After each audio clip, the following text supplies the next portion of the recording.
कड़कड़ाती ठंड की रात थी। हवा ऐसे चीर कर निकल रही थी मानो किसी अनदेखे पंजे ने दुनिया को खरोंच दिया हो।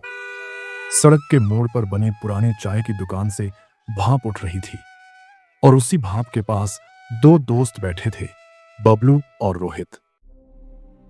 बबलू, तूने सुना है ना? कहते हैं वो इस साल फिर लौटने वाली है। हर ठंड की पहली हवा के साथ उसकी परछाई वापस आ जाती है। मैंने कल रात घर लौटते समय अपनी गर्दन के पीछे किसी की सांस महसूस की थी। कसम से कोई था, बहुत पास, इतना कि लगा कान के ठीक पीछे कोई बर्फ जैसी ठंडी उंगली फेर गया हो। रोहित, तू ये बात ऐसे मत कह यार। मुझे यह सब सुनकर ही हाथ सुन्न होने लगते हैं। पर सच कहूं, बचपन से सुनता आया हूं कि वो दानव केवल ठंड में ही बाहर निकलता है। कहते हैं उसके पैर उल्टे होते हैं और उसकी आवाज इंसानों जैसी नहीं बल्कि टूटे हुए रेडियो जैसी खड़खड़ाती हुई होती है। और सबसे डरावनी बात, वो किसी को दिखाई नहीं देती जब तक कि वो उसी का नाम न ले दे। नाम लेने की बात मत कर, प्लीज मत कर। पिछली बार गांव के उस बूढ़े पंडित ने कहा था, ठंडी की पहली रात में अगर तुम्हें अपने पीछे कदमों की आवाज सुनाई दे तो चाहे कितनी हिम्मत हो, पीछे मत देखना। जो पीछे देखता है वो इंसान रह ही नहीं पाता। और पता है, उस रात मैंने भी कदमों की आवाज सुनी थी, पर मैंने खुद को रोक लिया। बस भागकर घर चला गया। लेकिन वो आवाज आज भी कान में अटकी हुई है, जैसे कोई धीमे धीमे मेरे पीछे चलता हुआ मुस्कुरा रहा था। रोहित, ये दानव आखिर चाहता क्या है? हर साल ठंड में क्यों लौट आता है? कोई तो वजह होगी, कोई श्राप, कोई बदला, कोई दर्द। आखिर कोई भी रूह बेवजह वापस नहीं आती। मेरे दादा कहते थे वो किसी खोई हुई चीज को ढूंढ रही है और हर उस इंसान के करीब जाती है जिसकी परछाई में उसे वो दिखता है। मतलब हो सकता है वो किसी को पहचानने की कोशिश करती हो और गलती से जिसे छू ले उसकी आत्मा ही खींच ले जाती हो। बबलू, ये हवा अचानक इतनी ठंडी कैसे हो गई? ऐसा लग रहा है जैसे कोई ठीक पीछे खड़ा है लेकिन दिखाई नहीं दे रहा। तभी अचानक बबलू के घर के बाहर किसी के कांपते कदमों की आवाज आई। बबलू बेटा, जल्दी घर चल। तुम्हारी मम्मी की तबीयत बहुत खराब हो गई है, बेहद खराब, जैसे कुछ बुरा होने वाला हो। बबलू का दिल धड़क उठा, उसकी सांस रुक सी गई। वह चौंक गया, डर गया और बिना कुछ पूछे तेजी से घर की ओर भाग पड़ा।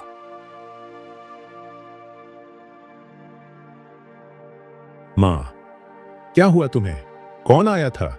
क्यों कह रहा था कि तुम बहुत बीमार हो? उसकी मां बिस्तर पर लेटी हुई थी, चेहरे पर बर्फ जैसी सफेदी, होंठ नीले और आंखों में ऐसा डर जैसे कोई पुरानी याद उसे सताने आ गई हो। बेटा, मेरा समय आ गया है। जिस ठंड में आज से 10 साल पहले तुम्हारे पिताजी का अंत हुआ था, उस ठंड की छाया फिर लौट आई है। मुझे महसूस हो रहा है इस साल शायद मैं भी चली जाऊं। मां, ऐसी बातें मत करो। मैं तुम्हें अभी अस्पताल लेकर जाता हूं। तुम्हें कुछ नहीं होने दूंगा। ठंड चाहे जितनी बढ़ जाए, मैं तुम्हें बचाकर रहूंगा। बेटा, ठंड से डर नहीं लगता मुझे, पर उस ठंड में आने वाले दानव से, उससे बचकर रहना। तुम्हारे पिताजी भी उससे नहीं बच पाए थे। बबलू घबरा गया, पर हिम्मत करते हुए बोला, मां, तुम चिंता मत करो। मैं अभी बैलगाड़ी तैयार करता हूं। रोहित को भी साथ ले चलूंगा ताकि रास्ते में मदद मिल सके। मां बस उसे जाते हुए देखती रही, मानो उसकी आंखों में हजारों अधूरे डर तैर रहे हों। ठंड की हवा में सीटी जैसी आवाजें थीं। सड़क सुनसान, पेड़ों की परछाइयां अजीब तरह से हिल रही थीं, मानो किसी ने उन्हें छुआ हो।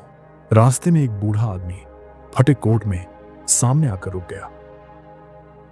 बेटा, इतनी जल्दी कहां जा रहे हो? लगता है कदमों में डर है और आंखों में जल्दबाजी। मेरी मां की तबीयत बहुत खराब है। अपने दोस्त रोहित को बुलाने जा रहा हूं। दोनों मिलकर उन्हें अस्पताल ले जाएंगे। बूढ़ा आदमी उसकी आंखों में ऐसे देखने लगा जैसे सब कुछ जानता हो। बेटा, रास्ता संभल कर जाना। ये ठंड सिर्फ ठंड नहीं है। कहते हैं हर साल जब ठंडी पहली बार दस्तक देती है, वो दानव लौट आता है। कौन सा दानव काका, जिसके बारे हर कोई बातें करते हैं?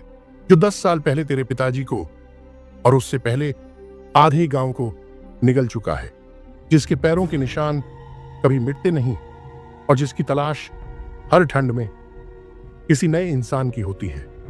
पता नहीं आज रात वो किसे ढूंढ रहा होगा। बबलू तेज तेज कदमों से रोहित के घर पहुंचा। रात इतनी गहरी थी कि दरवाजे पर मारने से उसकी अपनी ही गूंज वापस डराने लगी। रोहित, रोहित दरवाजा खोल, मैं हूं बबलू। अंदर एक हल्की सरसराहट हुई, फिर रोहित के पापा की भारी आवाज सुनाई दी। इस समय कौन हो सकता है? रात भी काली है, रास्ते भी सुनसान। जी, दरवाजा मत खोलिए। आपको पता नहीं कितनी कड़क ठंड पड़ रही है। हर साल ऐसी ठंड में वह दानव लौट आता है। किसको लेकर जाता है पता ही नहीं चलता। मुझे अच्छा नहीं लग रहा। दरवाजा मत खोलिए। रोहित ने मां की बात सुनी, पर उसके अंदर बेचैनी बढ़ने लगी। माँ, यह भी तो हो सकता है कि किसी को मदद की जरूरत हो। आपने आवाज सुनी नहीं? कोई बेचैन लग रहा है। तभी बाहर से फिर धम धम की आवाज आई, बबलू लगभग चिल्लाते हुए। रोहित, मैं हूं तेरा दोस्त बबलू। दरवाजा खोल, बात बहुत जरूरी है। ये तो बबलू की आवाज लग रही है। हाँ पिताजी, वही है। मैं दरवाजा खोलता हूँ। नहीं बेटा, मत खोल। इतनी रात, इतनी ठंड, मुझे डर लग रहा है। कहीं कुछ गलत न हो। ये डरने का समय नहीं है। अगर किसी को सच में मदद चाहिए तो डर के कारण हम इनकार नहीं कर सकते। हर ठंड में दानव आता है, ये सच है, लेकिन हर ठंड में इंसान भी इंसानियत दिखाए, ये भी जरूरी है। कुछ पल की चुप्पी के बाद उन्होंने कहा, जा बेटा, दरवाजा खोल, और अगर बबलू को मदद चाहिए तो उसके साथ जाओ। रोहित ने गहरी सांस ली और चर्रर की आवाज के साथ दरवाजा खोल दिया। ठंडी हवा का एक तेज झोंका घर में घुसा। ऐसा लगा मानो कोई अदृश्य चीज भी अंदर आई हो। बबलू घबराया हुआ, आंखें लाल, सांसें भारी। रोहित, जल्दी चल, मेरी मां बहुत बीमार है। हमें अभी अभी अस्पताल जाना होगा। चल बबलू, मैं तैयार हूं। दोनों बबलू के घर की ओर लौटते हैं। ठंडी हवा इतनी तेज थी कि पेड़ों की डालियां भी किसी खतरे की तरह चरमराती थीं। दोनों लड़के बिना रुके दौड़ते रहे। रास्ते में कदमों के अलावा जैसे किसी तीसरे की सांस भी सुनाई देती थी। आखिरकार वे बबलू के घर पहुंचे। बबलू ने दरवाजा धक्का देकर खोला। दरवाजा आसानी से खुल गया। घर के अंदर अजीब सी खामोशी थी। मां, मैं आ गया। मां, तुम कहां हो? कोई जवाब नहीं। चूल्हा बुझ चुका था, बिस्तर खाली था। उसकी मां कहीं नहीं थी। रोहित धीरे धीरे अंदर आया। आंखें फैल गईं। बबलू, तेरी माँ कहाँ गई? या फिर किसी ने उन्हें बाहर ले गया? ठंडी हवा के बीच अचानक बबलू के घर के पीछे से एक खड़खड़ाहट सुनाई दी, जैसे कोई भारी चीज जमीन को घसीट रहा हो। दोनों के दिल धड़क उठे। बबलू और रोहित अभी घर के अंदर इधर उधर देख ही रहे थे कि बाहर से किसी के कदमों की आवाज आई। दरवाजे पर गांव का एक आदमी, कोई 60 साल का, सफेद धोती, कांपते हाथ घबराया हुआ खड़ा था। बेटा, क्या हुआ? तुम दोनों इतने परेशान क्यों हो?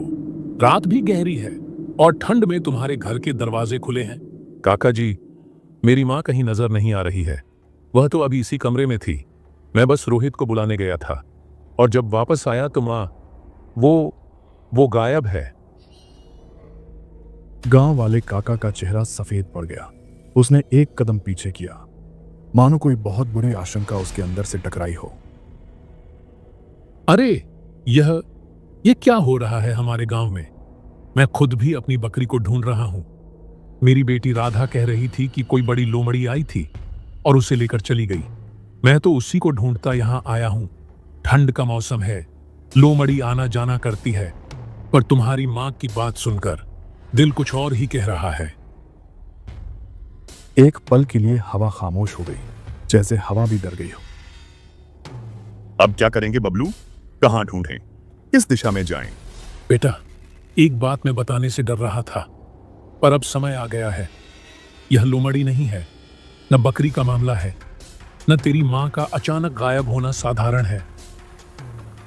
उसने आसमान की ओर देखा, जैसे रात को टटोल रहा हो। यह वही दानव है जो हर साल ठंड में लौटता है। लोग कहते हैं वह पहले कमजोर जानवरों को ले जाता है, फिर इंसानों पर नजर डालता है। तेरी मां शायद उसी ने ले ली है। लेकिन काका, उसे ढूंढे कहां? वह ले गया है तो कहां छिपाएगा मेरी मां को? सुना है वह हमेशा सुनसान जगहों पर रहता है, जहां इंसान कम जाते हैं, जैसे पुराना पीपल वाला चौराहा, भटियारी घाट की टूटी झोपड़ियां, सूखी नदी के पास का जंगल और सबसे खतरनाक कच्चे पहाड़ी के नीचे वाली गुफा।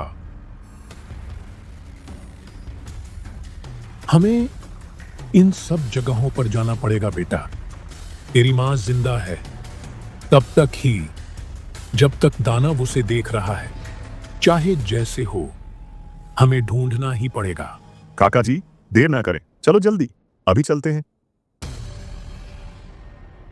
ठीक है।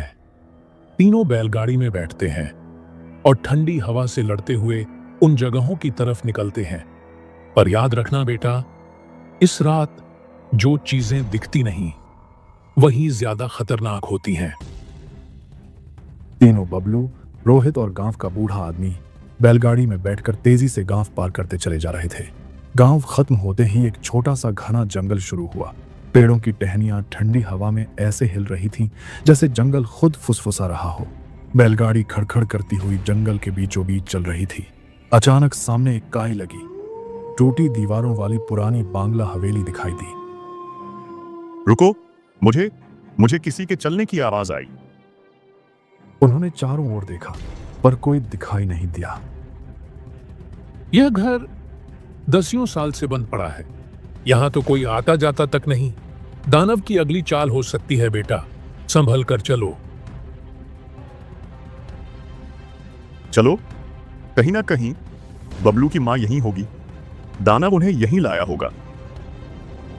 दरों वाले दरवाजे को धक्का देते ही घर के अंदर की बदबू और सीलन हवा में भरी महसूस हुई। दीवारों पर काले धब्बे, टूटे खिड़की और अंधेरा। ऐसा लगा जैसे घर के अंदर कोई गहरी परछाई जगी हो। वे भीतर बढ़ते गए और जैसे ही केंद्र के कमरे में पहुंचे, मां, ये तो मेरी मां है। कमरे के बीचों बीच लोहे का बड़ा पिंजरा रखा था। उसकी मां उसी में बैठी थी, सिर झुका हुआ। मां, तुम यहां कैसे? मां, जवाब दो। पर उसकी मां ने जरा भी सिर नहीं उठाया, जैसे बेहोश हो या किसी भय में जम गई हो। अचानक कमरे की हवा भारी हुई। हवेली में हल्का कंपन हुआ और फिर उस दानव की आवाज गूंजी। अच्छा हुआ एक साथ 4 का भोजन मिल गया आज। तीनों पीछे मुड़े। दरवाजे की दरारों के बीच से एक लंबा, काला, टेढ़े पैरों वाला साया अंदर आया। चेहरा धुंधला, आंखें आग जैसी और आवाज किसी टूटी बांसुरी जैसी खड़खड़ाती। गांव का बुजुर्ग आगे बढ़ गया, कांपते हुए भी हिम्मत करके बोला, तू आखिर चाहता क्या है? क्यों हर ठंड में हमारे गांव को सताता है? क्यों लोगों को उठाकर ले जाता है? क्योंकि यह सब तुम लोगों के कर्म का फल है। आज से ठीक 20 साल पहले मैं भी तुम्हारी तरह यहीं का एक साधारण किसान था। मेहनत करता था, बच्चों को पालता था, लेकिन गांव ने, तुम लोगों ने मेरी हर चीज छीन ली। उसकी आवाज गूंजने लगी जैसे हवेली खुद हिल गई हो। मेरी जमीन हड़प ली, मुझ पर चोरी का झूठा इल्जाम लगाया और गांव की भीड़ ने मुझे पीट पीट कर मार डाला। मेरी लाश इस जंगल में फेंक दी गई, बिना जलाए, बिना दफनाए। तीनों का गला सूख गया। उस दिन की ठंड मेरी आखिरी सांस थी और तभी से हर साल ठंड के मौसम में मैं लौट कर आता हूं। उन्हीं लोगों को ले जाता हूं जिनके कर्मों में मेरी चीखें दबी थीं। कमरे में कुछ पल सन्नाटा रहा। गांव का आदमी कांपते कांपते बोला, हमारी पीढ़ी में से किसी ने गलत किया होगा, लेकिन इन बच्चों का क्या कसूर है और बबलू की मां का क्या कसूर? उन्हें जाने दे, मेरा जीवन ले ले पर इन्हें छोड़ दे। दानव कुछ सेकंड चुप रहा। उसके चेहरे का धुंधलापन धीरे धीरे कम हुआ, आंखें बुझी हुई राख जैसी हो गईं। मैं बदला लेने आया था, मासूमों को खाने नहीं, और ये सच्चाई तुम्हें बताने के लिए इस औरत को लेकर आया था। उसने धीरे से पिंजरे की ओर बढ़कर हाथ फैलाया। लोहे का पिंजरा खुद ब खुद खुल गया। बबलू की मां धीरे धीरे बाहर आई, सांसें कमजोर पर जिंदा। जा बबलू, अपनी मां को ले जा। आज रात मैं किसी को नहीं लूंगा। मेरी आग अब शांत हो गई है, लेकिन याद रखना, अन्याय की ठंड सबसे खतरनाक होती है। वही वापस लौटती है, हर बार, हर साल। इतना कहकर दानव धीरे धीरे धुएं की परछाई में बदल गया और हवेली की टूटी खिड़कियों से बाहर निकल गया। तीनों पीछे देखते रहे, पर वह कहीं नहीं था। सिर्फ ठंडी हवा और हवेली की दीवारों पर गूंजती उसकी आखिरी खड़खड़ाहट, मेरी आग अब शांत है। इस वीडियो को लाइक करें, हमारे चैनल को सब्सक्राइब करें, बेल आइकन जरूर प्रेस करें हमारी न्यू वीडियो सबसे पहले देखने के लिए।